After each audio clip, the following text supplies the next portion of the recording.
Je m'appelle Liam. J'ai 32 ans. Il y a 7 ans, mon propre père, un PDG impitoyable de Wall Street, m'a jeté hors de son manoir au milieu d'un hiver glacial, sans absolument rien à mon nom. Alors que je me tenais sur son allée gelée, me demandant comment j'allais survivre à la nuit, il m'a regardé droit dans les yeux et m'a dit « Ta vie est un échec total et tu ne parviendras jamais à rien ». Il a littéralement ri aux côtés de ses cadres dirigeants alors que les lourdes portes en chaîne se refermaient sur moi, me coupant de ma famille pour toujours. Mais il y avait une chose qu'il ignorait. Le gigantesque empire financier qu'il avait passé sa vie entière à bâtir était en train de s'effondrer en silence. Et le milliardaire anonyme qu'il suppliait actuellement de le sauver d'une ruine absolue, c'était moi. Et ce soir, il allait la prendre à ses dépens. Avant que je vous raconte exactement comment j'ai démantelé son monde pièce par pièce, cliquez sur le bouton « J'aime » si vous croyez que le karma finit toujours par se manifester. Et n'oubliez pas de me dire dans les commentaires depuis où vous regardez cette vidéo. Maintenant, retournons au moment où le coup près est enfin tombé. Je me tenais devant le Skyline Sovereign Club la veille de Noël, regardant mon souffle se transformer en givre dans l'air glacial de New York. Le vent venant de Central Park était brutal, traversant mon manteau de part en part, mais je le sentais à peine. Mon sang bouillonnait d'une anticipation calme et calculée. Cela faisait 7 longues années que je n'avais pas mis les pieds dans une pièce avec ma famille. 7 ans que je n'avais pas entendu la voix de ma mère. 7 ans que mon père m'avait dit que mon existence était une déception enveloppée de peau. Et maintenant, j'étais là. Je portais un simple costume sombre de prêt-à-porter que j'aurais pu acheter dans n'importe quel grand magasin de milieu de gamme comme Macy's. Je transportais un portefeuille en cuir standard qui coûtait probablement moins cher que le caviar importé qu'il servait à l'intérieur. Je m'étais habillé ainsi délibérément. Je voulais qu'il voie exactement ce qu'il s'attendait à voir. Je voulais savoir si quelque chose avait changé ou s'il me regarderait toujours de la même manière, comme si j'étais une tache sur leur parfait portrait de famille fortunée. Le portier, un homme imposant en uniforme au galon doré, a hoché la tête à mon approche. Il m'a demandé mon nom. Quand je le lui ai donné, son regard est resté parfaitement vide. Il ne m'a pas reconnu. Pourquoi l'aurait-il fait? Pour la haute société de Manhattan, Liam Holloway était un parfait inconnu. J'étais un fantôme qui avait disparu de leur salon doré pour ne plus jamais y revenir. Mais je connaissais un secret qui s'apprêtait à ébranler ce bâtiment jusque dans ses fondations. J'ai poussé les lourdes portes vitrées et j'ai pénétré dans un hall étincelant de lustres en cristal, imprégné de la forte odeur de la vieille fortune, du pain coûteux et des parfums de luxe. Un quatuor à cordes jouait des classiques de Noël au loin. Des serveurs en veste blanche impeccables transportaient des plateaux d'argent chargés de champagne millésimé. C'était le monde de mon père. C'était le monde des dynasties bancaires et des titans de la finance, où la valeur d'une personne se mesurait uniquement à son portefeuille immobilier, son héritage et son salaire annuel. Le maître d'hôtel m'a guidé à travers un labyrinthe de salons de réception privés, ses chaussures cirées ne faisant aucun bruit sur les tapis épais. Nous avons enfin atteint les grandes doubles portes réservées au dîner de Noël de la famille Holloway. Je me suis arrêté à l'entrée, stabilisant ma respiration. À travers les panneaux de verre dépoli, je pouvais apercevoir les silhouettes des invités en mouvement. Je pouvais entendre le grondement bas et autoritaire de la voix de mon père résonner au-dessus des rires polis. Arthur Holloway, PDG de Holloway Security, un homme qui avait bâti un empire sur l'argent des autres et sur sa propre croyance inébranlable qu'il était un dieu parmi les hommes. J'ai ouvert la porte. Le bois lourd a légèrement grincé. La conversation s'est arrêtée net. Absolument toutes les têtes de la pièce se sont tournées vers moi. Ma mère, Margaret, est restée figée à table, un verre de vin en cristal arrêté à mi-chemin de ses lèvres. Elle paraissait plus âgée, le visage crispé par des années d'anxiété contenue. Mon frère aîné, Julian, se tenait près de la baie vitrée. Son visage est passé instantanément de la stupéfaction à une culpabilité profonde, puis à une sorte d'étrange panique. Sa femme, Clara, a pressé sa main contre sa poitrine comme une femme regardant un accident de voiture se produire au ralenti. Et là, assis au bout de la longue table en acajou, se trouvait mon père. Il paraissait un peu plus vieux que dans mes souvenirs. Les cheveux argentés s'étaient propagés et des rides plus profondes marquaient le contour de sa bouche, mais ses yeux étaient exactement les mêmes. Ils étaient froids, calculateurs, mesurant chacun selon des critères que lui seul comprenait. « Liam » a-t-il dit, prononçant mon nom comme s'il s'agissait d'un mauvais investissement boursier qu'il était légalement contraint de reconnaître. Tu es venu, finalement. Tu m'as invité, ai-je dit, gardant ma voix parfaitement calme. Je me suis dit que le temps t'avait peut-être appris quelque chose. Il a ricané doucement et a désigné une chaise vide à l'extrémité opposée de la table. Elle était aussi éloignée de lui qu'il était physiquement possible de l'être sans s'asseoir dans le couloir. Assieds-toi. Nous étions justement en train de discuter du nouveau partenariat avec Reed Capital. Des affaires importantes. Essaie de suivre. Je me suis assis sans un mot de plus. Un serveur est immédiatement apparu à mes côtés pour me proposer une flûte de champagne. Je l'ai accepté, bien que je n'en ai pas pris une seule gorgée. J'avais besoin de garder l'esprit affûté ce soir. La conversation a rapidement repris, circulant tout autour de moi. Mon père a parlé longuement de ses stratégies brillantes, de son succès inévitable, de son grand héritage. Les autres invités étaient des associés commerciaux et des amis de la famille qui me connaissaient depuis l'enfance. Ils hochaient la tête comme des marionnettes synchronisées. Pas une seule personne n'a demandé où j'étais passé. Pas une seule ne m'a demandé comment j'allais. Je n'étais rien d'autre qu'un meuble. 30 minutes après le début du repas, le plat principal a été débarrassé. Mon père a posé son couteau et sa fourchette avec une précision délibérée. Il a tapoté ses lèvres avec sa serviette en lin et a dirigé son regard directement sur moi. Alors, Liam, sa voix a résonné dans toute la pièce, faisant taire instantanément toutes les autres conversations. Je me dois de te demander, es-tu toujours en train de récurer des toilettes pour payer ton loyer? Ou as-tu enfin trouvé un vrai travail? La question était une attaque précise. Elle était conçue pour m'humilier devant ses pairs. Il savait exactement sur quel bouton appuyer. Je m'en sors bien, Arthur, ai-je répondu calmement, refusant de lui accorder le titre de père. Bien, a-t-il répété avec un sourire narquois écœurant.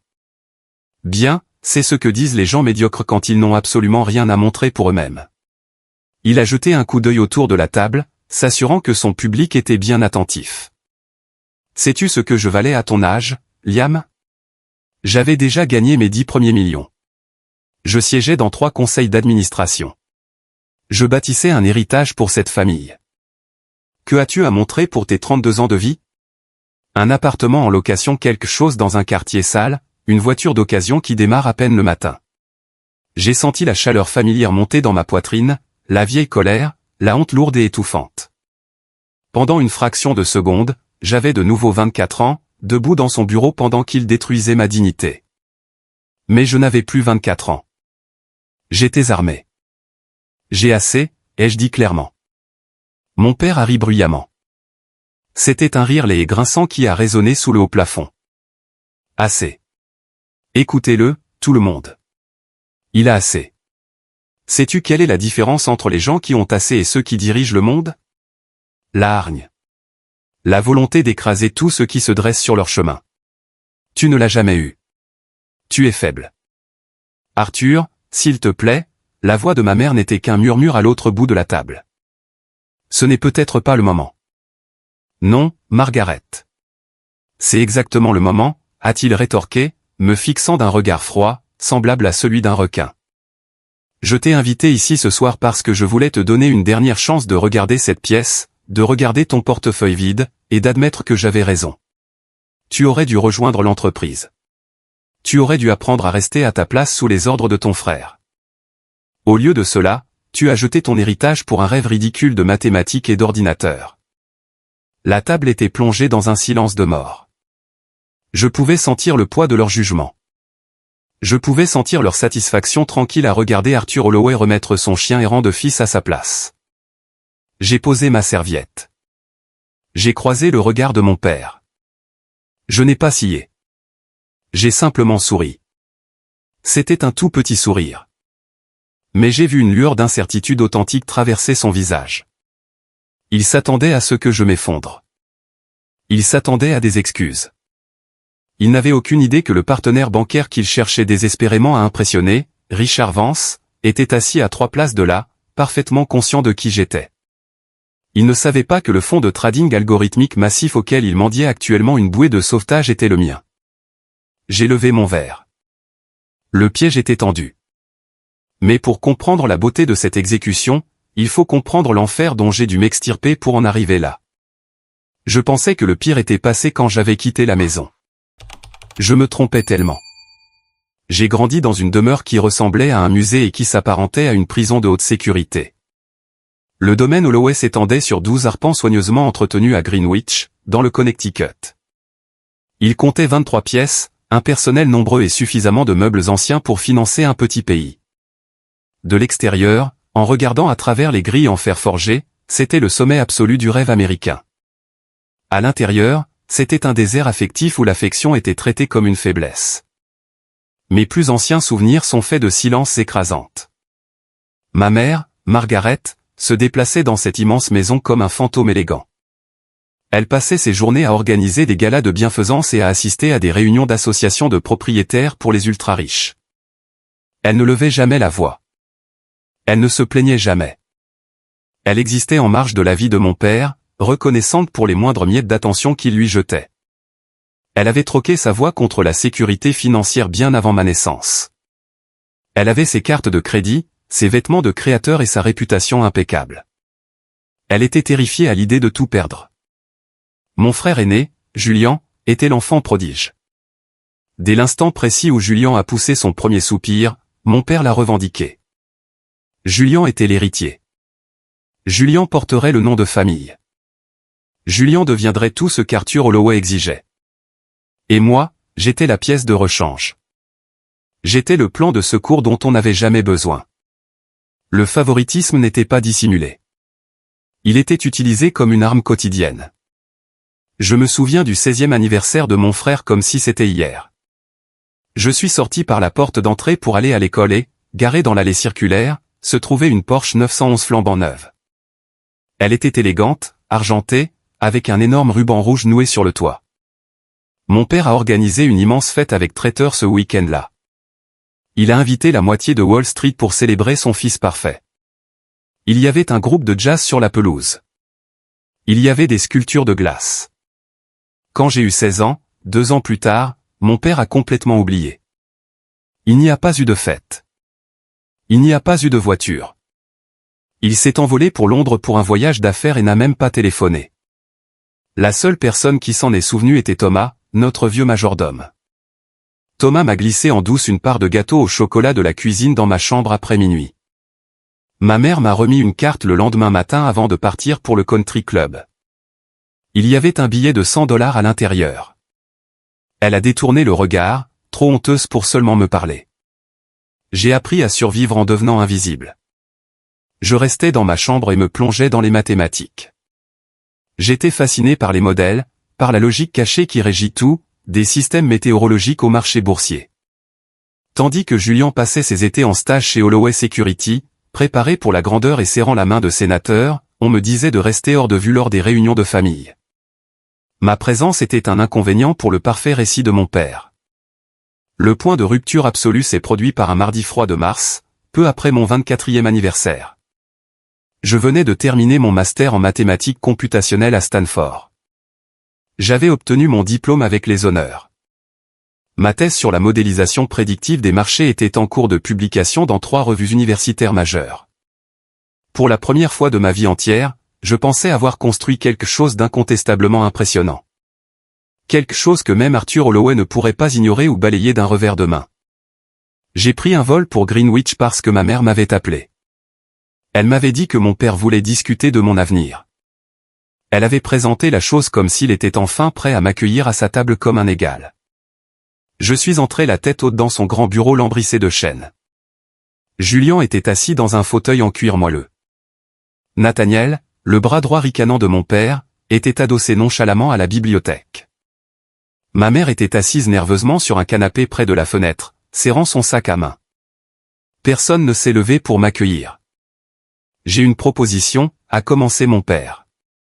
Il a passé tout type de salutations ou de félicitations pour mon diplôme. Holloway Security élargit son infrastructure numérique. Nous avons besoin de quelqu'un avec des compétences techniques pour superviser la transition. Julian a suggéré que tu pourrais être utile. J'ai regardé mon frère. Julian m'a fait un petit signe de tête nerveux, refusant de me regarder vraiment dans les yeux. Le poste dépend directement de Julian, a continué mon père en déplaçant quelques papiers sur son bureau. Tu t'occuperas de la mise en œuvre informatique, de la maintenance des serveurs et de tout support technique dont la salle des marchés aura besoin. C'est un salaire d'entrée de gamme, mais tu auras un emploi et un plan de retraite. Tu apprendras le métier depuis le sous-sol. Je l'ai dévisagé. Mon sang s'est glacé. Le support informatique. Papa, je viens d'obtenir un diplôme de Stanford avec un master en mathématiques computationnelles. Mes algorithmes peuvent prédire la variance du marché. Je construis des modèles de trading prédictif. Tu veux que je répare les imprimantes et que je tire des câbles pour Julian? Nathaniel a ri. C'était un rire dur et grinçant. Écoutez le gamin. Il lit quelques livres sur la côte ouest et se prend pour un gestionnaire de portefeuille. Tu devrais être à genoux, reconnaissant que ton père t'offre un salaire. Liam, tu as zéro expérience du monde réel, a dit mon frère. Je m'adresse à mon père, Nathaniel, ai-je répliqué sèchement. Je me suis tourné de nouveau vers Arthur.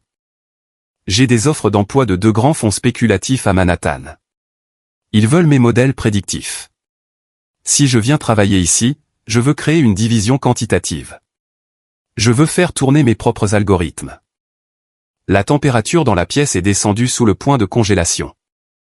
Mon père s'est penché en avant, ses yeux devenant d'un noir de glace. Julian a mérité sa place. Il comprend la loyauté. Il n'est pas parti en Californie pour suivre des rêves insensés avec mon argent. Tu prendras ce rôle de soutien sous les ordres de ton frère. Tu feras ce qu'on te dit ou tu n'auras rien.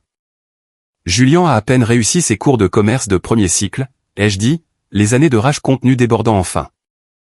La seule raison pour laquelle il a un bureau d'angle, c'est parce que son nom de famille est Holloway. Tu veux que je sois le serviteur de ton enfant chéri pour continuer à nous contrôler tous les deux? Tu veux juste me garder en dessous de lui. Julian s'est levé, l'air paniqué. Liam, ne fais pas ça. Prends juste le travail. Tais-toi, Julian, ai-je dit, la voix tremblante d'adrénaline pure. J'ai regardé l'homme qui m'avait ignoré pendant 2 décennies. Tu ne m'as jamais voulu. Tu voulais juste un public pour ta grandeur. Tu voulais un punching ball. Eh bien, garde ton salaire d'entrée de gamme. Garde ton empire toxique. Je ne veux pas un seul centime de ton argent. Mon père s'est levé lentement. Il a contourné son grand bureau en acajou jusqu'à se trouver à quelques centimètres de mon visage. Il sentait le cigare cher et la pure malveillance. Espèce de petit garçon arrogant et sans valeur. Tu penses que tes équations mathématiques signifient quelque chose dans le monde réel? Tu n'as pas de relation. Tu n'as pas de capital. Tu n'es absolument rien sans mon nom. Il a pointé un doigt rigide vers la porte. Sors de chez moi. Tu n'es plus mon fils. Voyons jusqu'où tes précieux algorithmes te porteront quand tu seras affamé dans la rue. Je me suis retourné et je suis parti. Je n'ai pas fait de valise. Je n'ai pris aucun des vêtements qu'il m'avait achetés au fil des ans. J'ai simplement descendu le grand escalier, traversé le hall et franchi la porte d'entrée pour me retrouver dans le vent glacial de mars. J'ai marché pendant 3 kilomètres le long des routes sombres et sinueuses de Greenwich jusqu'à atteindre une station-service brillamment éclairée. J'ai vérifié mon téléphone. J'avais exactement 84 $ sur mon compte courant. Mon fonds universitaire était contrôlé par une fiducie à laquelle je ne pouvais pas accéder. J'étais complètement coupé de tout. Mon téléphone a vibré dans ma main. C'était ma mère. J'ai répondu, frissonnant violemment dans l'air froid de la nuit. Liam, sanglotait-elle doucement. Liam, s'il te plaît, excuse-toi auprès de lui. Reviens et dis que tu es désolé. Il va se calmer. Il te pardonnera. Maman, je suis à la station-service sur la route 1. Il fait un froid de canard ici. Peux-tu simplement venir en voiture m'apporter mon gros manteau d'hiver ou peut-être quelques centaines de dollars pour que je puisse prendre une chambre de motel pour la nuit? La ligne est devenue totalement silencieuse. Je n'entendais que le son de sa respiration saccadée. Maman? Si je quitte la maison, si je t'aide en ce moment, il va couper mes cartes de crédit. Il m'a dit que si je te contactais, il entamerait une procédure de divorce dès demain matin. Il engagera l'avocat le plus féroce de New York et me laissera sans rien. Sa voix s'est brisée dans un gémissement pathétique. Je suis désolé, Liam. Je ne peux pas le faire. Elle a raccroché le téléphone. J'ai serré le boîtier en plastique de mon téléphone jusqu'à ce que mes articulations deviennent blanches. Ma propre mère. Elle avait choisi sa cage confortable plutôt que son fils transi de froid. Elle avait choisi ses déjeuners au country club et sa pension plutôt que ma sécurité élémentaire. C'est à ce moment précis que la dernière part du garçon que j'étais est morte. Je me suis promis, là même sur ce béton gelé, que je n'allais pas seulement survivre à cela. J'allais construire une machine qui dévorerait le monde entier d'Arthur Holloway. Je pensais que la pire partie du cauchemar était passée. Je pensais que la trahison était terminée.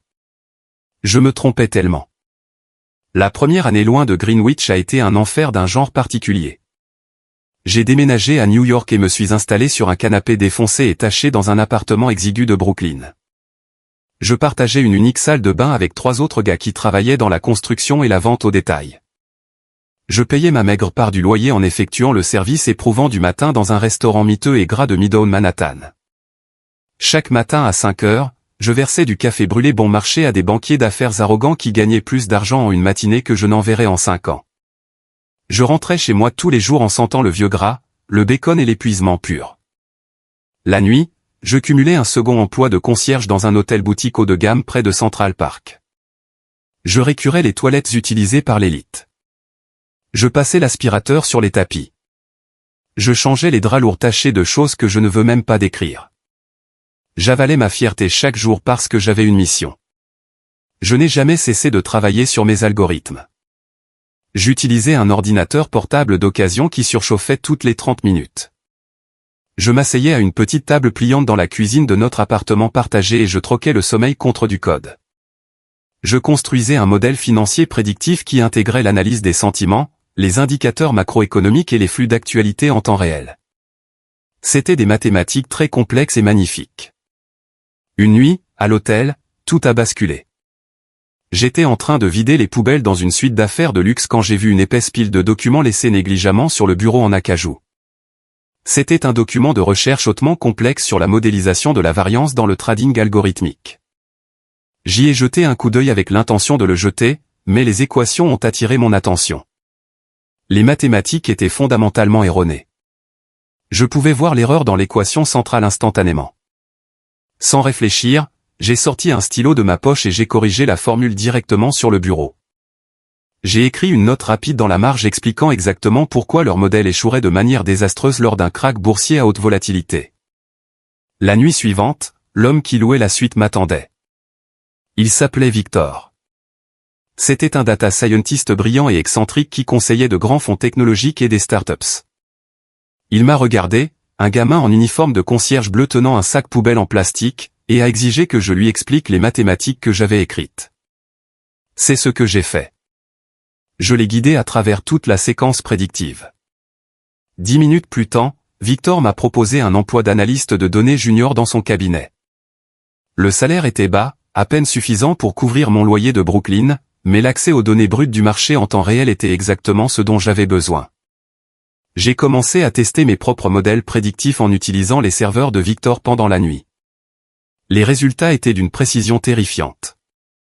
Je prédisais les mouvements du marché des jours avant qu'ils ne se produisent. Puis, alors que je pensais trouver mes marques et me construire une vraie vie, ma famille m'a de nouveau traîné dans la boue. Mon oncle Simon, le jeune frère de mon père, m'a retrouvé. Il m'a attendu devant le restaurant un après-midi à la fin de mon service. Simon avait toujours joué le rôle de l'oncle amical et facile à vivre. C'était lui qui nous achetait des glaces quand papa criait. Il m'a emmené dans un café voisin. Il a regardé mes chaussures usées, ma veste bon marché et mon visage fatigué et pâle avec une sympathie profonde et convaincante. « Liam, c'est ridicule », a dit Simon en faisant glisser une épaisse enveloppe blanche de l'autre côté de la table. « Il y a $500 en liquide là-dedans. Prends-les. Paye ton loyer. Offre-toi un bon repas chaud. Ton père est un vieil imbécile têtu, mais il finira par se calmer. Survis jusqu'à ce qu'il le fasse. Ne laisse pas ta fierté te tuer. » J'ai regardé l'enveloppe. J'étais si désespéré, si fatigué de manger des ramen instantanés et de geler la nuit que j'ai senti des larmes me monter aux yeux. Je pensais avoir enfin un membre de ma famille qui se souciait réellement de ma survie. Je l'ai remercié chaleureusement, glissant l'enveloppe dans la poche intérieure de ma veste. Je suis sorti du café, ressentant un étrange soulagement. Mais à un demi-pâté de maison de là, je me suis rendu compte que j'avais laissé mon écharpe drapée sur le dossier de ma chaise. J'ai fait demi-tour et je suis retourné à l'intérieur. Simon était toujours assis à la table d'angle. Il avait son téléphone collé à l'oreille. Il riait. « Arthur, tu aurais vraiment dû le voir », ricanait Simon, sa voix débordante d'une malveillance absolue. Il ressemble à un sans-abri. Il est littéralement en train de récurer des toilettes et de verser du café pour des pourboires. Il a pris les $500 comme un chien affamé. C'était pathétique. Donne-lui encore un mois. Quand l'hiver va vraiment frapper, il reviendra en rampant à Greenwich pour te supplier de lui donner ce travail en informatique. Je me suis figé sur le pas de la porte. Mon estomac est descendu dans mes talons. Le numéro de l'oncle amical était un piège. Simon était un espion envoyé pour recueillir des informations pour le divertissement de mon père. Il traitait ma pauvreté, ma lutte et ma douleur comme un spectacle. Je me suis approché de la table. Simon a levé les yeux, son visage se décomposant sous l'effet de la panique. J'ai sorti l'enveloppe de ma poche et je l'ai jetée directement dans la tasse de café à moitié vide de Simon. Le papier épais a absorbé le liquide sombre instantanément. « Dis à Arthur qu'il va avoir besoin de cet argent bien plus que moi », ai-je dit calmement. Je suis parti et je ne me suis plus jamais retourné. Cette trahison a activé un interrupteur permanent dans mon cerveau. Il ne s'agissait plus seulement de survivre. Il ne s'agissait plus seulement de leur prouver qu'ils avaient tort. Il s'agissait d'une annihilation totale et absolue. J'ai apporté mes algorithmes à Sophia. Sophia était une ancienne gestionnaire de fonds spéculatifs qui avait été brutalement écartée de sa firme par de vieux hommes toxiques exactement comme mon père. Elle était brillante, en colère et cherchait à faire un retour en force. Elle a examiné mon code. Elle l'a soumis à des tests de résistance rigoureux par rapport aux données du krach boursier de 2008. Lorsque la simulation s'est terminée, ses mains tremblaient visiblement. « Liam » a-t-elle chuchoté, les yeux fixés sur l'écran. Nous avons lancé GH Venture dans le secret le plus absolu. J'ai refusé d'apposer mon nom sur les documents publics. Nous avons utilisé un labyrinthe complexe de sociétés écrans, de fiducies légales et d'accords de confidentialité en béton. Pour le monde extérieur, GH Venture était un navire fantôme dirigé par un syndicat européen anonyme. Nous avons commencé avec 3 millions de dollars d'investissement providentiel provenant de personnes en qui Sophia avait confiance. En l'espace de 18 mois, mon algorithme a généré des rendements qui ont rendu malades les vétérans de Wall Street. Alors que les fonds traditionnels paniquaient face aux perturbations des chaînes d'approvisionnement mondiales et aux hausses des taux d'intérêt, mon modèle voyait les schémas des semaines à l'avance. Nous avons vendu à découvert exactement les bons secteurs. Nous n'avons pas seulement battu le marché, nous l'avons brisé. À mon 30e anniversaire, GH Venture a franchi la barre des 500 millions de dollars d'actifs sous gestion. J'ai quitté Brooklyn pour m'installer dans un appartement terrasse discret et hautement sécurisé. J'avais plus d'argent que je ne pourrais en dépenser en 10 vies. Mais je conduisais une voiture normale. Je portais des vêtements normaux. La richesse n'était pas le but. Le pouvoir était le but. Et puis, l'univers m'a offert le cadeau ultime sur un plateau d'argent. La tempête arrivait enfin sur Arthur Holloway. L'appel est arrivé par un mardi sombre et pluvieux de novembre. J'étais assis dans mon bureau qui surplombait la ligne d'horizon de Manhattan. Sophia est entrée, refermant soigneusement la lourde porte vitrée derrière elle. Elle avait l'air sérieuse, mais il y avait une étincelle de triomphe dangereuse dans ses yeux. « Richard Vance veut une réunion », a-t-elle dit. Richard Vance était le président de Reed Capital. Il était le roi incontesté de la banque institutionnelle à New York. Si Reed Capital soutenait votre fonds, vous étiez virtuellement intouchable. Vous aviez accès aux fonds souverains et aux grands comptes de retraite. Mais Richard Vance était aussi réputé pour son agressivité. Il fouillait dans GH Venture depuis des mois, obsédé par l'idée de découvrir qui était derrière les rendements impossibles et défiant toute logique que nous générions. Il a trouvé une piste, a expliqué Sophia en s'asseyant en face de mon bureau. Il a engagé des enquêteurs privés qui ont réussi à remonter une série de transactions offshore complexes jusqu'à l'une de nos principales sociétés de portefeuille. Il sait que tu es l'architecte, Liam. Il a demandé une réunion privée, juste toi et lui aujourd'hui. J'ai rencontré Richard dans un salon privé lambrissé d'acajou dans un club exclusif réservé aux membres à Tribeca. C'était un homme grand et imposant, aux cheveux argentés et aux yeux qui ne laissaient rien passer. Il a commandé un scotch et n'a pas perdu de temps en bavardage. Je suis dans ce secteur impitoyable depuis 40 ans, a dit Richard en faisant tourner le liquide ambré dans son verre. J'ai vu des prodiges absolus s'effondrer et j'ai vu des fraudeurs brillants finir en prison fédérale. Mais tes algorithmes, Liam, sont d'une toute autre espèce. Real Capital veut apporter un soutien institutionnel à GH Venture. Nous voulons donner une dimension mondiale à tes activités. J'ai étudié son visage avec attention. Pourquoi cette soudaine hâte, Richard? Nous sommes très rentables sans votre réseau de distribution. Il s'est adossé à son fauteuil en cuir, un sourire de prédateur traversant son visage marqué par le temps. Parce que j'ai un client très en vue qui est actuellement en train de se vider de son sang sur le sol de ma salle de conférence. Il supplie pour obtenir un miracle technologique. Et tu es le seul homme dans cette ville qui détient le brevet du médicament dont il a désespérément besoin. Qui est le client? Ai-je demandé, bien que je sentisse déjà la réponse s'installer au plus profond de moi. Holloway Security, a dit Richard calmement. L'air dans la pièce a semblé s'évanouir complètement. J'ai gardé mon visage parfaitement neutre. Je n'ai pas scié, mais mon cœur frappait contre mes côtes avec la force d'un train de marchandises. Arthur Holloway avait surévalué sa firme lors d'une expansion catastrophique et dictée par son ego sur le marché londonien, a expliqué Richard, ignorant totalement mon lien de parenté avec l'homme. Ces modèles de trading traditionnels sont archaïques. Ils perdent des millions chaque semaine. Il est en train d'hémorragier du capital. Son conseil d'administration menace de le destituer et de lui retirer ses parts. Il est venu me voir hier pour me supplier de lui accorder une injection massive de capitaux et un partenariat stratégique. Plus précisément, il veut avoir accès à la technologie que possède GH Venture. Il croit fermement que c'est la seule chose qui sauvera son héritage et arrêtera l'effondrement de son action. L'ironie était si forte que je pouvais presque m'étouffer avec. Mon père, l'homme qui m'avait dit que mes mathématiques étaient un rêve stupide. L'homme qui m'avait jeté dehors dans la neige pour que je meure de faim, était maintenant à genoux en train de supplier le monde bancaire d'obtenir les algorithmes exacts que j'avais construits dans un appartement infesté de rats. Il mendiait le produit du fils qu'il avait rejeté. Allez-vous le lui donner, ai-je demandé doucement, ma voix ne trahissant rien. Cela dépend entièrement de toi, a répondu Richard. Si Real Capital s'associe avec toi, nous contrôlons les licences. Nous pouvons exiger que Holloway Security utilise ta plateforme. Si tu dis non, Holloway Security sera complètement en faillite d'ici la fin de l'exercice financier. Arthur perdra sa firme, ses manoirs, sa réputation, absolument tout. Avant que je puisse lui répondre et préparer la phase finale, une menace inattendue a émergé des ombres de ma propre entreprise. Une semaine plus tard, Elias, l'un de nos premiers investisseurs providentiels, est passé devant mon assistante et a fait irruption dans mon bureau.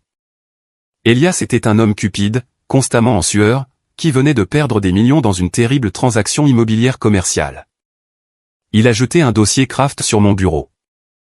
Je sais exactement qui tu es, Liam, a ricané Elias, le visage rouge de désespoir et de colère.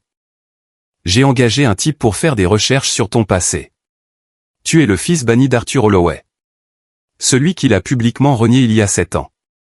Je me suis levé lentement, boutonnant ma veste de costume. Que veux-tu, Elias? Je veux que 50 millions de dollars soient virés sur mon compte d'ici vendredi, a-t-il exigé, pointant un doigt boudiné vers moi. Ou j'appelle Arthur tout de suite. Je lui dis que son fils vaurien est le milliardaire qui détient les clés de son salut. Arthur est un homme impitoyable et vicieux, Liam. S'il l'apprend, il va déchaîner une armée d'avocats. Il va t'enliser dans des procès pendant des décennies. Il prétendra que ta propriété intellectuelle initiale a été développée en utilisant ses ressources pendant que tu vivais sous son toit. Il fera tout ce qu'il faut pour te l'apprendre. Paye-moi ou ton petit fantasme de vengeance meurt aujourd'hui. Je n'ai pas dit un seul mot. J'ai pris mon téléphone et j'ai appuyé sur une touche d'appel rapide. Richard, ai-je dit calmement dans le combiné. Elias est dans mon bureau. Il me menace d'extorsion concernant l'affaire Holloway. J'ai mis le téléphone sur haut-parleur et je l'ai posé sur le bureau. La voix de Richard Vance a résonné dans la pièce, aussi froide et tranchante qu'un scalpel de chirurgien. Elias, a dit doucement Richard. Tu détiens actuellement un prêt sur marge massif auprès de Real Capital pour tes investissements immobiliers défaillants.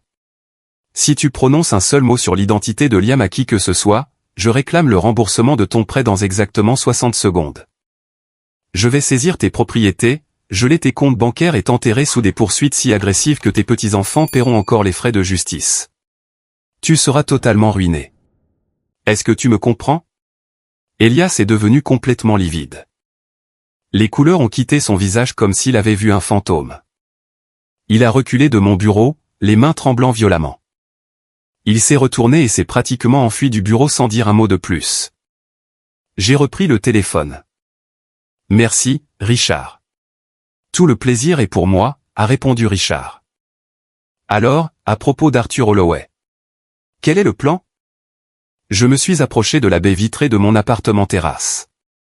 Regardant vers le bas la gigantesque et tentaculaire silhouette de Manhattan. La ville ressemblait à une grille de possibilités infinies. Arthur organise son dîner de Noël annuel la semaine prochaine au Skyline Sovereign Club. Il l'utilise pour afficher son pouvoir auprès de ses investisseurs. Dis-lui que Reed Capital accepte le partenariat. Dis-lui que tu viens au dîner personnellement pour l'annoncer à son cercle intime. Et la technologie, a demandé Richard. Dis-lui que le fondateur de GH Venture sera présent en personne pour signer la cession des droits, ai-je dit, un sourire froid et dur se dessinant sur mon visage. Le piège était entièrement tendu. L'explosif était câblé. Tout ce qu'il me restait à faire, c'était d'entrer dans cette salle à manger, de regarder mon père dans les yeux et d'appuyer sur le détonateur.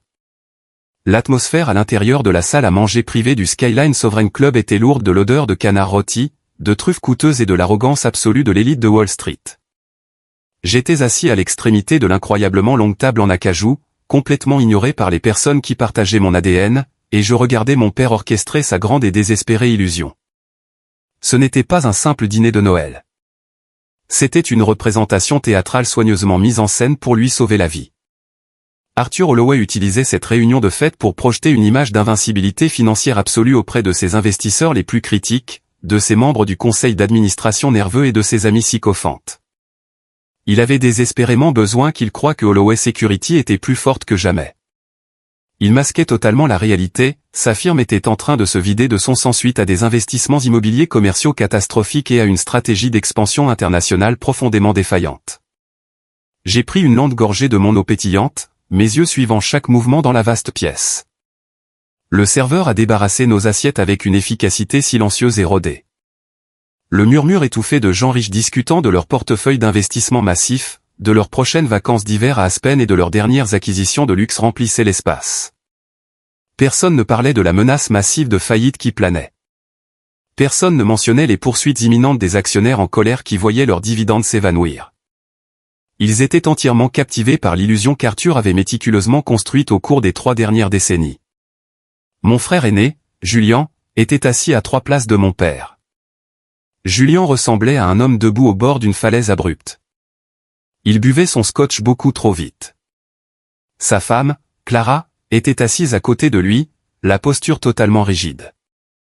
Ses yeux se dirigeaient constamment vers la lourde porte en bois, comme si elle calculait le moment exact où elle pourrait s'échapper de ce cauchemar. Je savais que leur mariage s'effondrait rapidement. Je savais que Julian s'écroulait sous le poids insupportable d'être l'enfant parfait, forcé de soutenir l'empire défaillant de notre père tout en endossant la responsabilité de chaque erreur de l'entreprise. Clara avait déjà consulté un avocat pour un éventuel divorce et la garde exclusive de leurs 2 enfants. La tension qui émanait d'eux était palpable. Ma mère, Margaret, était assise tranquillement près de mon père. Elle offrait des sourires polis et creux aux épouses lourdement parées de bijoux des cadres dirigeants. Elle ressemblait exactement à un oiseau fragile piégé dans une cage dorée, terrifié à l'idée d'émettre le moindre son ou de faire un geste brusque qui pourrait contrarier le gardien. Son existence entière était liée à sa pension mensuelle et au statut social que son mariage lui procurait. Mon père a soudainement pris une cuillère en argent et a tapoté sa flûte de champagne en cristal. Le tintement aigu a immédiatement coupé court au bavardage. La pièce est tombée dans un silence respectueux et obéissant. Tous les regards se sont tournés vers Arthur.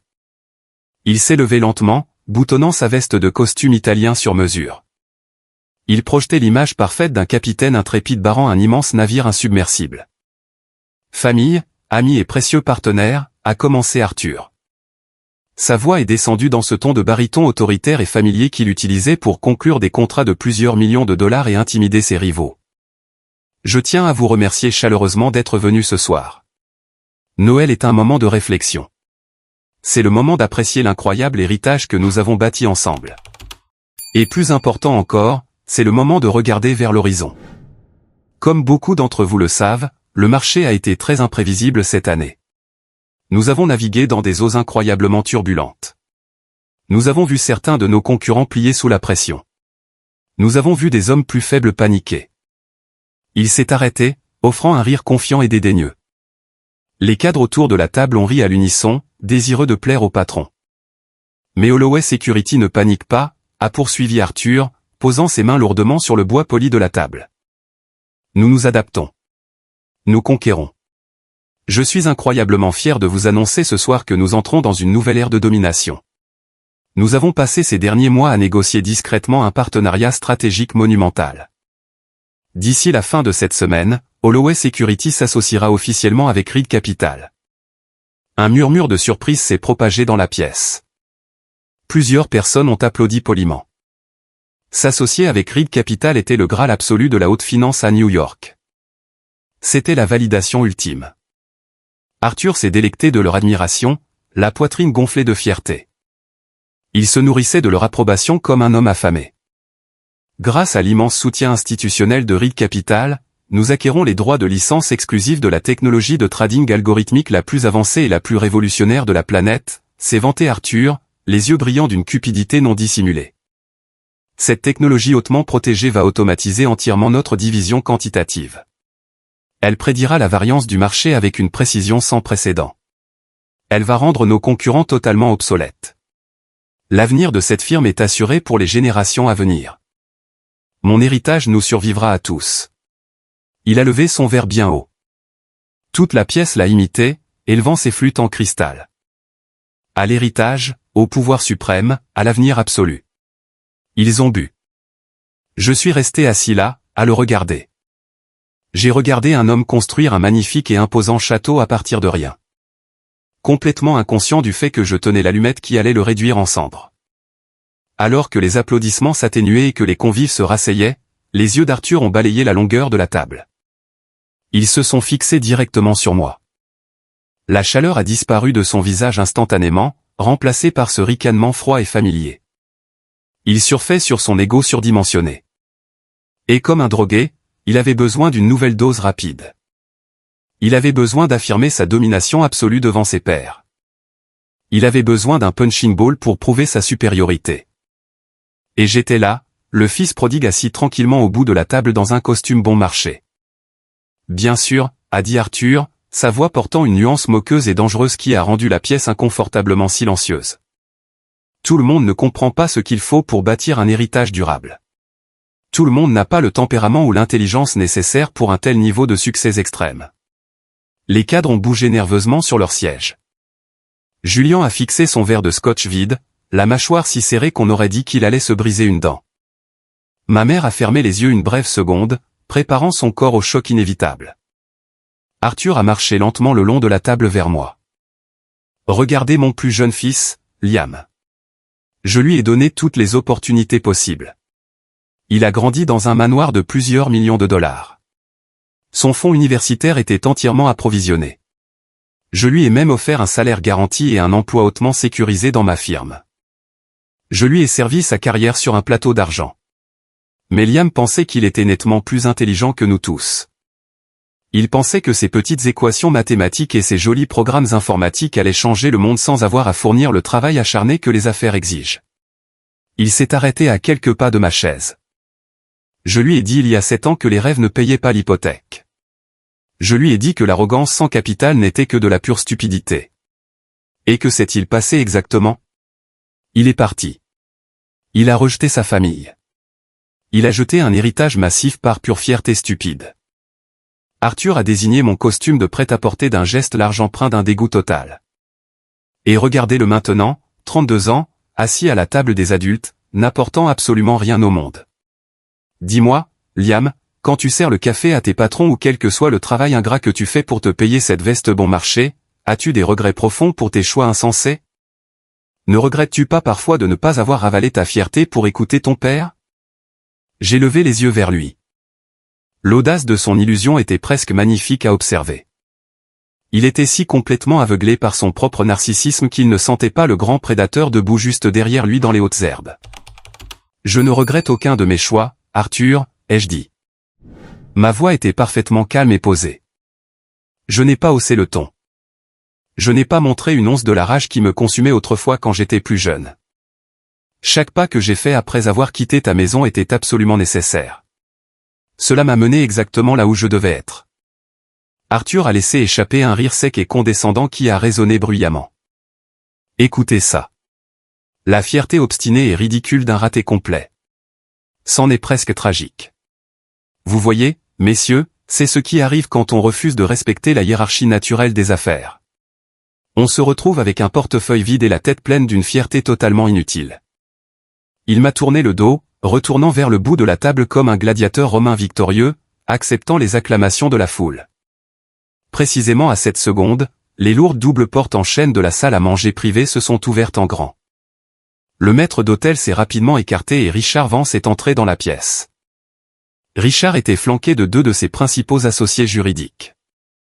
Il portait un costume gris anthracite sur mesure très élégant, ses cheveux argentés parfaitement coiffés. Il dégageait ce genre de puissance tranquille et terrifiante qui rendait même les milliardaires nerveux. Dès l'instant où Richard est entré, toute la dynamique de la pièce a basculé violemment. La posture arrogante de mon père s'est instantanément transformée en une soumission empressée, presque désespérée. Il a pratiquement couru sur le tapis épais pour serrer la main de Richard. Richard, mon cher ami, a rayonné Arthur, secouant la main du puissant banquier avec enthousiasme. Nous étions justement en train de parler de toi. Je parlais à mes partenaires et à ma famille de l'accord monumental que nous finalisons cette semaine. S'il te plaît, entre. Prends un verre de champagne millésimé. La parole est entièrement à toi. Richard n'a pas souri. Il n'a pas accepté le verre de champagne que lui présentait le serveur. Il a regardé Arthur avec l'expression froide et détachée d'un chirurgien sur le point de prononcer un diagnostic terminal.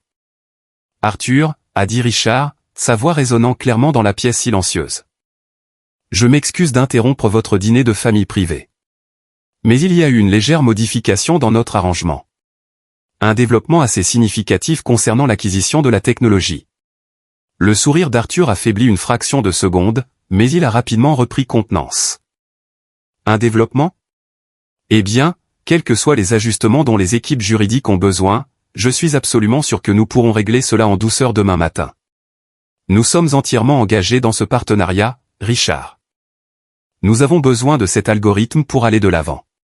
Oui, vous en avez désespérément besoin, a convenu Richard calmement, s'avançant plus loin dans la pièce. Votre firme fait face à une insolvabilité critique dans les 90 prochains jours si vous n'implémentez pas immédiatement cette technologie exacte. Vous en avez besoin pour survivre aux audits à venir et à la plainte imminente des actionnaires qui est en cours de rédaction. Je pense que nous comprenons tous la gravité des enjeux ici.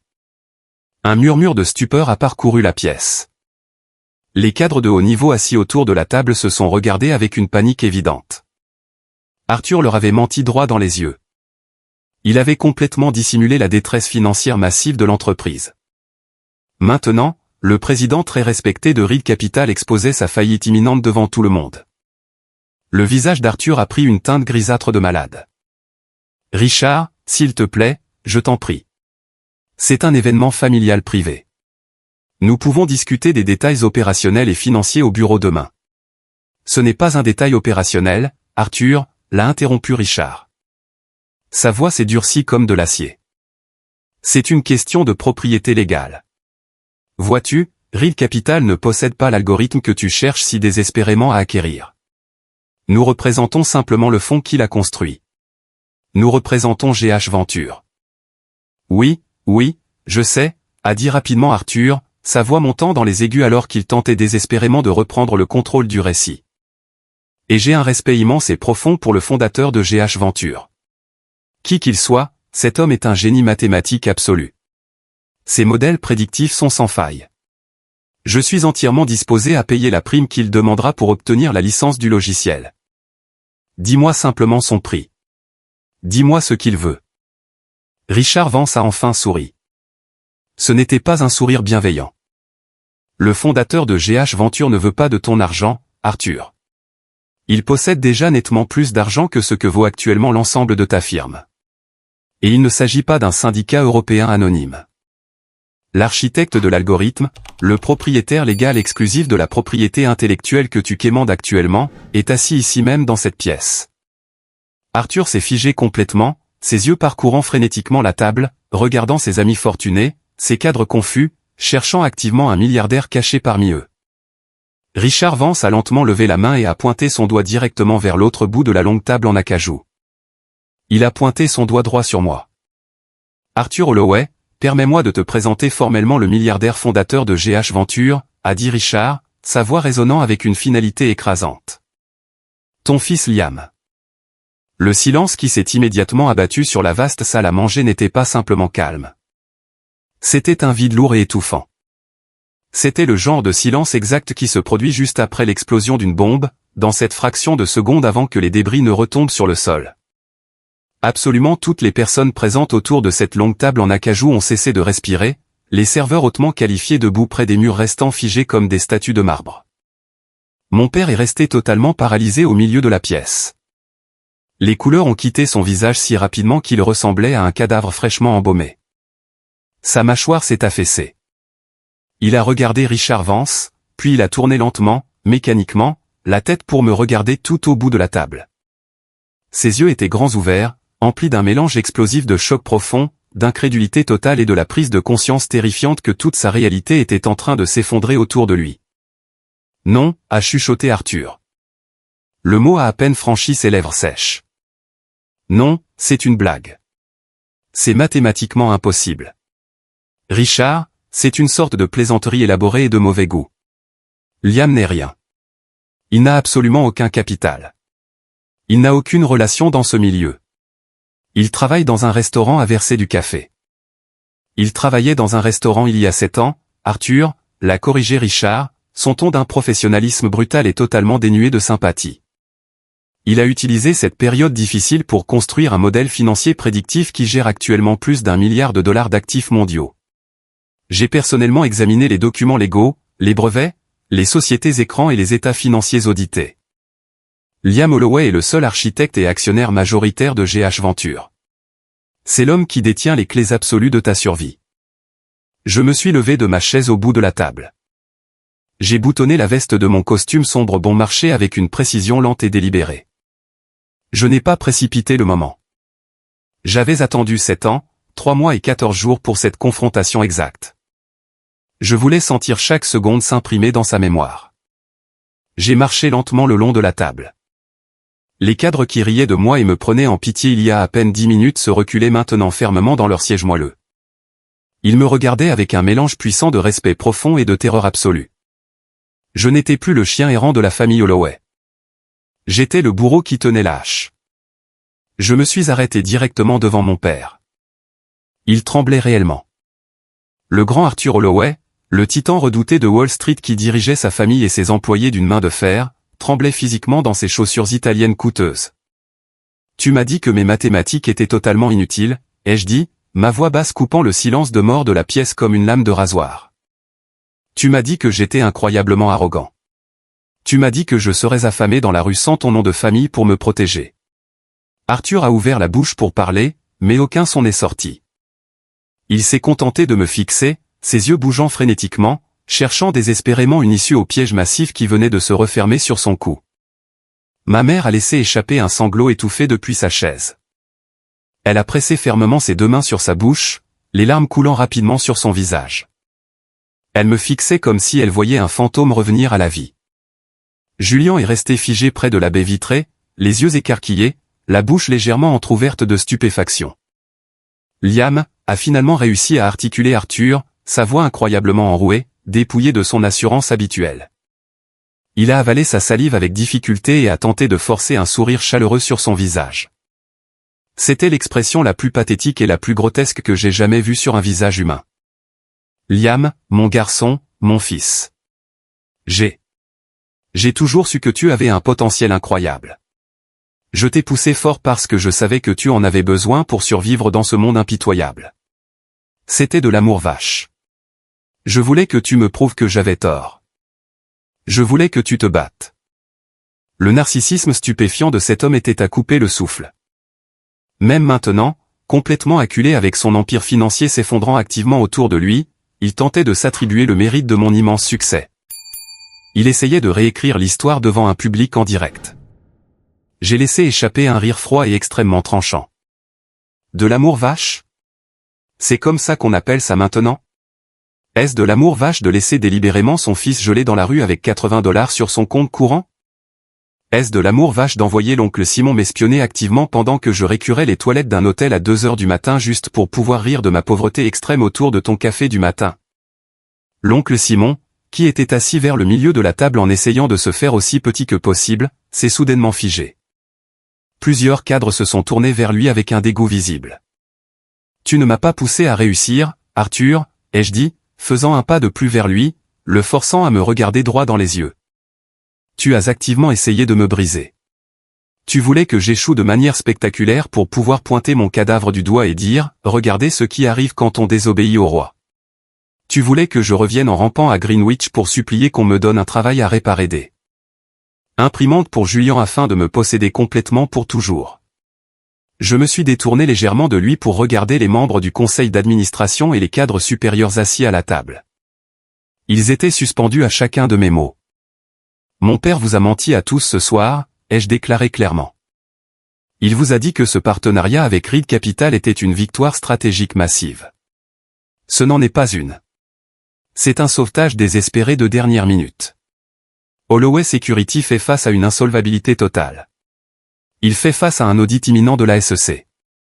Son expansion à Londres a été un échec complet et sans appel. Il est venu voir Reed Capital, mendiant une bouée de sauvetage pour arrêter l'hémorragie. Je me suis retourné vers Arthur. Il avait l'air incroyablement petit. Pour la première fois de ma vie entière, en regardant l'homme qui m'avait terrifié pendant 2 décennies, je n'ai vu qu'un vieil homme faible et pathétique qui avait fini par épuiser tous ses mensonges et ses moyens de pression. Et voici la meilleure partie, Arthur, ai-je chuchoté.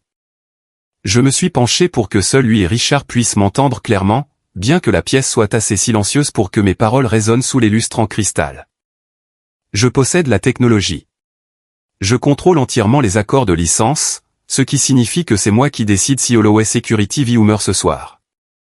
Les genoux d'Arthur ont fléchi. Il a tendu la main à l'aveuglette et s'est agrippé au bord épais de la table pour s'empêcher de s'effondrer sur le sol. Liam, s'il te plaît. Je t'en supplie. C'est l'héritage de ta famille. C'est la firme de ton grand-père. Tu ne peux pas la détruire. Je ne la détruis pas, ai-je répondu froidement. Tu l'as détruite il y a des années. Je suis juste l'homme qui tient la pelle pour creuser la tombe. Faisons une pause un instant. Merci d'être resté avec moi jusqu'ici. Vous êtes vraiment formidable.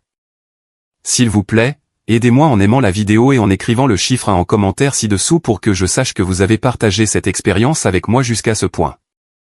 Cela permet non seulement à plus de personnes de découvrir cette histoire, mais cela me montre aussi que mon parcours a du sens pour quelqu'un. Votre soutien est ma plus grande motivation pour continuer à partager la suite de cette histoire. Maintenant, laissez-moi vous raconter exactement comment j'ai établi le nouvel ordre mondial, comment mon frère a fini par briser ses chaînes et le secret choquant que ma mère m'a révélé, qui a changé tout ce que je croyais savoir sur la nuit où j'ai été jeté dehors. Arthur Holloway était un animal complètement acculé. Il a regardé sauvagement autour de la pièce, réalisant lentement que ses amis fortunés, ses cadres loyaux et ses administrateurs extrêmement stricts assistaient en direct à son humiliation absolue. Sa réputation impeccable, la seule chose à laquelle il tenait vraiment dans ce monde, était en train d'être réduite en lambeaux sur le tapis coûteux de sa propre réception privée. Il a tenté une dernière tactique désespérée. Il a essayé d'utiliser le poids écrasant de l'autorité paternelle. « Tu m'écoutes tout de suite, Liam » a grogné Arthur. Son visage est soudainement devenu rouge de colère. Il s'est redressé de force, essayant de convoquer le spectre de son pouvoir passé. « Je suis ton père. Je suis le PDG de cette firme. Tu vas signer les droits de licence à Holloway Security immédiatement, ou je vais t'enliser dans des procès agressifs pour les 20 prochaines années. J'engagerai les meilleurs avocats de Manhattan pour prouver que tu as construit cet algorithme en utilisant mes ressources et ma propriété intellectuelle pendant que tu vivais sous mon toit. Je te le prendrai. Avant même que je puisse formuler une réponse à cette menace juridique incroyablement pathétique, une autre voix a résonné dans l'air lourd de la pièce. Non, tu ne le feras pas. Tout le monde a tourné la tête. C'était Julian. Mon frère aîné, l'enfant prodige absolu, l'héritier parfait qui n'avait jamais haussé la voix face à notre père en 35 ans de vie, s'est éloigné de la fenêtre. Julian s'est avancé d'un pas déterminé vers la table. Ses mains tremblaient visiblement, mais son regard était parfaitement clair. Il ressemblait exactement à un homme qui se réveillait enfin d'un coma de 20 ans. Julian, restant dehors de ça, a lancé Arthur d'un ton sec. C'est strictement entre moi et ton frère. Je suis le directeur des opérations de cette firme, papa, a dit Julian. Sa voix gagnait en assurance à chaque mot qu'il prononçait. Et je te dis tout de suite que c'est complètement terminé. J'en ai fini de mentir pour toi. J'en ai fini de cacher les rapports financiers désastreux au conseil d'administration. J'en ai fini de prétendre que ta stratégie à Londres n'était pas un désastre financier complet. Tu as mené cette famille et cette entreprise à la ruine juste pour nourrir ton ego démesuré. Comment oses-tu me parler sur ce ton, a hurlé Arthur en frappant violemment du poing sur la table en acajou. J'ai bâti ta vie entière. Je t'ai tout donné. Tu n'es absolument rien sans moi. Tu m'as donné une cage, a répliqué Julian, sa voix se brisant sous le poids d'années d'agonie contenue et d'épuisement pur. Tu as contrôlé ma carrière. Tu as lourdement contrôlé mon mariage. Tu m'as forcé à te regarder abuser mentalement de Liam pendant des années, et tu m'as rendu trop terrifié pour le défendre. Clara consulte un avocat et demande le divorce parce qu'elle ne supporte plus de me voir être ton pantin obéissant. Elle va demander la garde exclusive de mes enfants. J'ai perdu mon âme en essayant d'être ton fils parfait. Clara, qui était restée figée à table, s'est soudainement levée. Elle s'est approchée rapidement et s'est tenue juste à côté de Julian, lui serrant fermement la main. C'était la première fois depuis des années que je les voyais présenter un front uni. La menace d'une famille détruite les unissait enfin contre la véritable source du poison. Arthur a regardé Julian, puis Clara, puis s'est retourné vers moi. Son empire ne s'effondrait pas seulement financièrement, toute sa lignée se révoltait activement contre lui en temps réel. Ma mère, Margaret, s'est finalement levée. Sa chaise a grincé bruyamment sur le sol ciré. Elle tremblait de tout son corps, pleurant à chaudes larmes, ruinant complètement son maquillage coûteux. Elle n'a pas regardé Arthur. Elle a contourné l'immense table, ignorant complètement les regards choqués des cadres. Elle s'est dirigée droit vers moi et m'a serré le bras avec force, sanglotant lourdement contre mon épaule. Je suis resté là, la laissant s'accrocher à moi, ressentant le poids fragile d'une femme qui avait été brisée depuis très longtemps. C'est moi qui fixe les conditions, ai-je dit. Ma voix a résonné au-dessus des sanglots discrets de ma mère. J'ai regardé directement dans les yeux vaincus d'Arthur. Holloway Security a besoin d'un sauvetage massif. Je fournirai l'injection de capitaux par l'intermédiaire de GH Venture, et j'accorderai la licence exclusive de mes algorithmes prédictifs à la firme, mais j'ai deux conditions absolument non négociables. Les membres du conseil d'administration assis à la table se sont penchés plus près, suspendus à mes lèvres. Condition numéro 1, ai-je déclaré fermement. Arthur Holloway démissionne de son poste de PDG dès demain matin à 8 heures. Il quitte immédiatement le conseil d'administration. Il renonce à tous ses droits de vote. Il prend sa retraite définitivement. Il n'aura plus jamais le moindre contrôle opérationnel sur cette firme. Arthur a octé bruyamment, saisissant sa poitrine comme si je l'avais physiquement poignardé. Tu ne peux pas faire ça. Le conseil n'approuvera jamais une telle exigence. Le conseil approuvera absolument, est intervenu calmement Richard Vance sur le côté. En fait, j'ai déjà discuté de cette éventualité précise avec vos trois principaux actionnaires cet après-midi. Ils sont tout à fait prêts à vous évincer de force si vous ne démissionnez pas de vous-même ce soir. Arthur, l'accord généreux de Liam est la seule chose qui les empêche de déposer des plaintes pour négligence criminelle grave contre toi. Arthur semblait sur le point de vomir.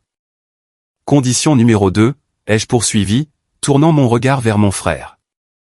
Julian Holloway prend officiellement la direction en tant que PDG, mais il ne répond pas à Arthur. Il répond au conseil d'administration et il répond aux données. Je superviserai personnellement la transition quantitative. Julian m'a regardé, complètement stupéfait. Liam, tu veux vraiment que je la dirige? Tu te soucies vraiment des employés, Julian, ai-je dit honnêtement. Tu as passé les 5 dernières années à essayer désespérément de réparer ces erreurs massives en coulisses. Tu sais exactement comment la firme fonctionne. Tu avais juste besoin que le tyran soit complètement écarté pour pouvoir enfin diriger. C'est ta chance. Je me suis retourné vers Arthur. Il était totalement brisé. Toute combativité avait quitté son corps. Il s'est affalé lourdement sur la chaise la plus proche, prenant sa tête entre ses mains. Le grand titan de Wall Street était réduit à un vieil homme en pleurs, brisé, qui avait perdu son entreprise, sa famille et son pouvoir suprême en l'espace de 20 minutes. Tu as exactement jusqu'à demain matin pour signer les papiers de démission, Arthur, ai-je dit froidement. Si tu refuses, je retire complètement l'offre. Reed Capital réclamera légalement le remboursement de tes dettes massives et tu seras en faillite totale d'ici vendredi. J'ai doucement détaché mon bras de l'étreinte serrée de ma mère. J'ai regardé autour de moi les visages silencieux et stupéfaits de l'élite de Manhattan. J'ai ajusté ma veste de costume bon marché. Joyeux Noël à tous, ai-je dit. Je me suis retourné et je suis sorti de la salle à manger. Je ne me suis pas retourné une seule fois. J'ai traversé le hall étincelant de cristal, je suis passé devant le quatuor à cordes et j'ai franchi les lourdes portes vitrées pour me retrouver dans la nuit glaciale de New York. L'air froid a fouetté mon visage et, pour la première fois en 7 ans, j'ai pris une grande et profonde inspiration. J'étais entièrement, complètement libre. 6 mois plus tard, la tempête était enfin retombée. Arthur a signé les documents officiels de démission le lendemain matin du dîner de Noël. Il n'a pas cherché à se battre. Il n'avait plus l'influence, l'énergie ou le capital nécessaire pour mener une guerre juridique massive contre Reed Capital et GH Venture. Il a discrètement vidé son bureau et s'est retiré dans son immense manoir de Greenwich. Le conseil d'administration l'a définitivement dépouillé de son titre et ses amis proches de Wall Street ont complètement cessé de répondre à ses appels du jour au lendemain. Sans son immense pouvoir d'entreprise, Arthur Holloway n'était plus qu'un vieil homme en colère et profondément isolé, assis dans une maison vide. Julian a officiellement pris la direction en tant que PDG de Holloway Security. La transition a été brutale au début, mais avec mes algorithmes prédictifs guidant la division de trading quantitatif, la firme s'est rapidement stabilisée. En l'espace de 4 mois seulement, ils étaient à nouveau très bénéficiaires. Plus important encore, Julian a complètement changé la culture toxique. Il a licencié Nathaniel et les autres sycophantes inutiles. Il a commencé à passer ses week-ends avec Clara et ses enfants au lieu de s'épuiser à la tâche pour plaire à un fantôme. Il guérissait. Clara a annulé les rendez-vous avec son avocat. Le divorce n'était plus du tout d'actualité. Par un bel après-midi chaud de juin, j'ai retrouvé ma mère pour déjeuner dans un café calme et très privé de Central Park. Elle semblait complètement différente. Elle avait demandé la séparation de cordes avec Arthur. Elle avait quitté le domaine étouffant de Greenwich et acheté un bel appartement ensoleillé en ville en utilisant son propre héritage. L'anxiété constante et écrasante qui dictait autrefois chacun de ses mouvements avait entièrement disparu. Elle paraissait 10 ans de moins. Nous avons commandé du café et elle a plongé la main dans son sac à main de créateur coûteux. Elle en a sorti une petite enveloppe jaunie et l'a fait glisser lentement vers moi de l'autre côté de la table. Je voulais désespérément te donner cela il y a 7 ans, a-t-elle dit, sa voix tremblant légèrement. Je l'ai gardé soigneusement caché dans un coffre-fort. J'ai ouvert l'enveloppe. À l'intérieur se trouvait un chèque de banque libellé à mon ordre d'un montant de $50 000. Il était daté de la semaine exacte où mon père m'avait jeté dehors dans la neige. J'ai essayé de trouver un moyen sûr de te le faire parvenir, a dit Margaret en essuyant une larme sur sa joue. Mais Arthur avait engagé un détective privé vicieux pour surveiller de près mes comptes bancaires et mes déplacements. S'il m'avait surprise à t'aider, il nous aurait détruits tous les deux. Il m'aurait laissé sans un sou. J'ai été lâche, Liam. Je suis si profondément et sincèrement désolé. J'ai regardé le chèque. $50 000 auraient entièrement changé ma vie à l'époque. Cela m'aurait évité de récurer des toilettes ou de manger les restes du restaurant. Mais en le tenant maintenant, en tant que milliardaire autodidacte, j'ai réalisé quelque chose de profondément important. Si j'avais facilement reçu cet argent, j'aurais peut-être simplement vécu une vie confortable, tranquille et médiocre. Je n'aurais jamais été poussé au bord absolu de la survie. Je n'aurais jamais été contraint de bâtir GH Venture. Ce traumatisme extrême a été le creuset intense qui a forgé mon empire. Tout va bien, maman, ai-je dit doucement, lui repoussant le chèque de l'autre côté de la table. Je n'en ai vraiment plus besoin. Garde-le. Elle a souri, d'un sourire triste et incroyablement complice. Il y a autre chose que tu devrais savoir, Liam, à propos de la chute massive de ton père. À propos de l'audit de la SEC qu'il a presque complètement détruit avant que tu n'achètes la firme. Je l'ai regardé, très perplexe. L'expansion d'Arthur à Londres a échoué à cause de mauvaises données de marché et d'une gestion désastreuse. Non, a dit Margaret calmement, se penchant en avant pour que personne d'autre ne puisse l'entendre. L'expansion d'Arthur a échoué parce que quelqu'un a envoyé de manière totalement anonyme un carton massif contenant ses registres comptables falsifiés à la Security and Exchange Commission, et a secrètement divulgué les écarts financiers massifs au conseil d'administration. J'ai fixé ma mère avec une stupeur totale, cette femme si calme et passive dont je pensais vraiment qu'elle avait complètement abandonné son âme à un tyran. Toi, ai-je chuchoté, les yeux écarquillés.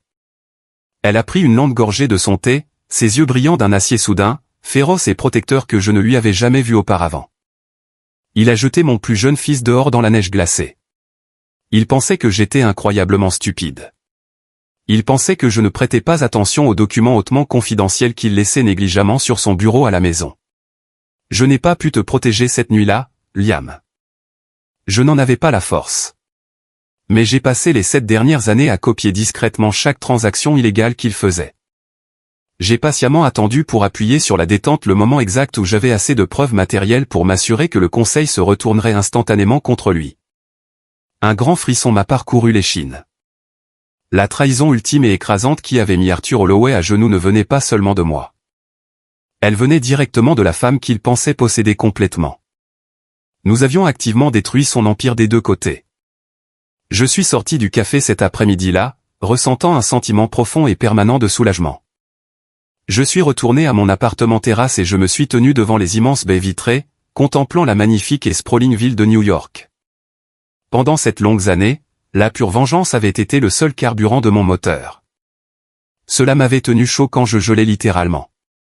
Cela m'avait gardé éveillé quand j'étais épuisé. Je voulais désespérément voir mon père brisé, publiquement humilié et violemment dépouillé de tout ce qu'il aimait. Et j'avais obtenu exactement ce que je voulais.